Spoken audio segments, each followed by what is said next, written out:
नमस्कार विद्यार्थी मित्रांनो, माझे नाव कुमारी मोनिका सुरेंद्र मेश्राम. मी BEdच्या तृतीय सत्रातील छात्राध्यापिका असून श्री लक्ष्मणराव मानकर कॉलेज ऑफ एज्युकेशन आमगाव, जिल्हा गोंदिया या ठिकाणी शिक्षण घेत आहे. तर मित्रांनो, आपण बघू शकतोय की आपल्या आजूबाजूला अनेक प्रकारची कीटके असतात. साधारणपणे कीटक लहान आकाराचे असतात. वनस्पती उगवतात अशा ठिकाणी किंवा इतरत्र घाणीच्या ठिकाणी देखील कीटक जन्माला येत असतात. कीटक हा प्रकार भूचर असून जमिनीवर, मातीत, वनस्पतींवर किंवा साठवलेल्या अन्नावर देखील कीटक राहत असतात. आणि त्याचप्रमाणे काही प्राण्यांच्या अंगावर सुद्धा कीटक राहून त्यांचं वास्तव्य करत असतात. त्यातल्याच एका कीटकाची माहिती आज आपण इयत्ता 5वीच्या मराठी विषयाअंतर्गत मुंग्यांच्या जगात या पाठात घेणार आहोत. पाठाच्या नावावरूनच तुम्हाला समजलं असेल की आपण मुंग्यांविषयी जाणून घेणार आहोत. चला तर अभ्यासूया मुंग्यांच्या जगात. पाठाचे लेखक आहेत प्रकाश किशन नवाडे. मुंगी हा शब्द उच्चारताच आपल्या डोळ्यासमोर येतात त्या साखरेवर ताव मारणाऱ्या मुंग्या, नाहीतर कडकडून चावा घेणाऱ्या लाल मुंग्या. भारतात मुंग्यांच्या सुमारे 1000 जाती आढळतात. ताव मारणाऱ्या म्हणजेच भरपूर अन्न खाणाऱ्या, कडकडून म्हणजेच जोराचा चावा घेणाऱ्या. कीटक वर्गात सर्वात जास्त उद्योगी, कष्टाळू, शिस्तप्रिय व हुशार म्हणून मुंग्यांचे नाव सर्वप्रथम घेतले जाते. मुंगी हा समाजप्रिय कीटक वसाहत करून राहतो. एका वसाहतीमध्ये लाखोंच्या संख्येने मुंग्या राहतात. उद्योगी, कष्टाळू म्हणजेच काम करणाऱ्या मुंग्या आणि शिस्तप्रिय म्हणजेच आपण पाहू शकतो की मुंग्या चालताना नेहमी एका रांगेमध्येच चालत असतात. त्याच्यावरूनच दिसून येतं की मुंग्या किती शिस्तप्रिय आहेत. आणि त्याचप्रमाणे आपण मानव प्राणी आहोत. आपण देखील वसाहतीमध्ये राहतो. वसाहत करून लाखोंच्या संख्येने, हजारोंच्या संख्येने आपण एकत्रित राहत असतो. त्याचप्रमाणे मुंग्या देखील वसाहतीमध्ये राहत असतात. प्रत्येक वसाहतीत अनेक कामकरी मुंग्या, एक किंवा काही राणी मुंग्या आणि काही नर मुंग्या असतात.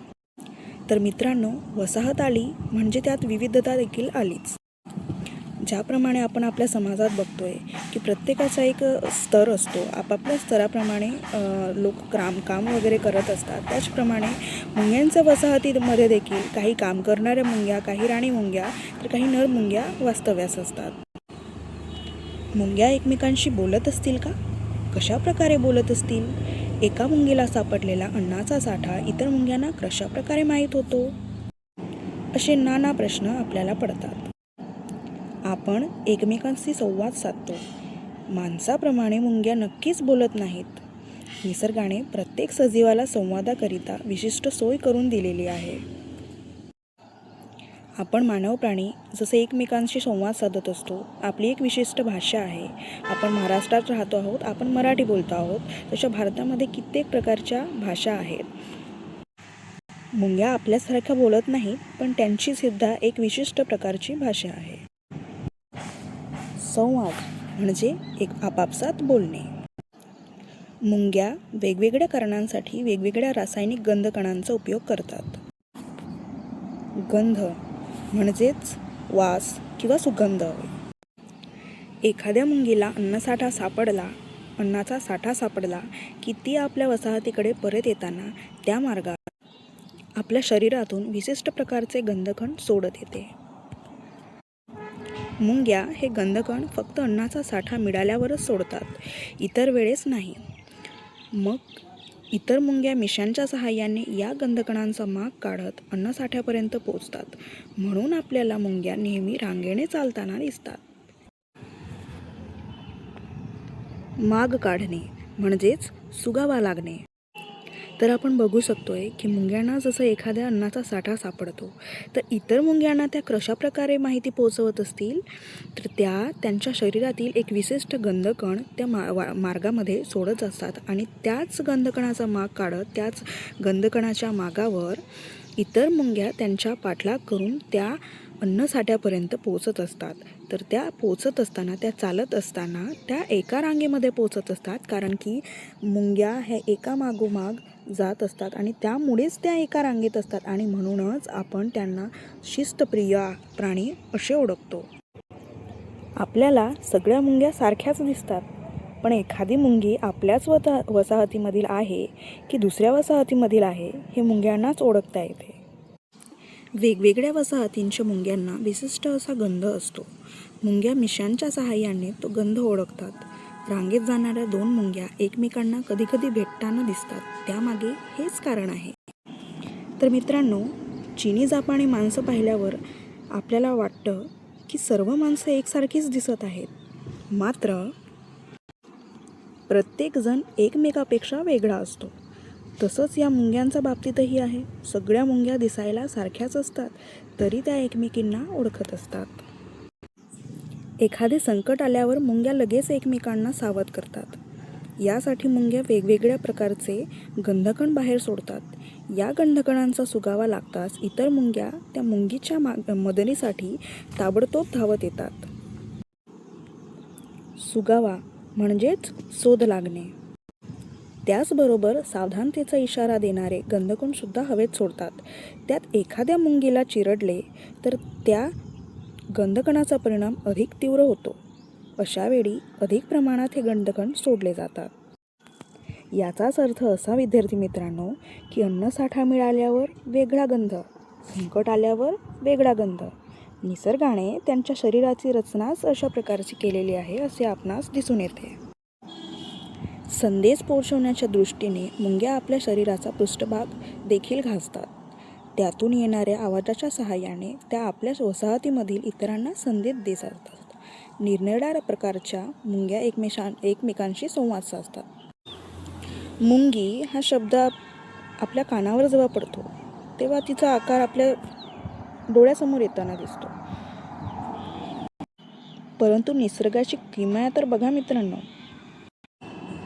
मुंगी केवढीशी, तिची पाठ केवढीशी, घासल्यावर येणारा आवाज इतर मुंग्यांपर्यंत पोहोचतो.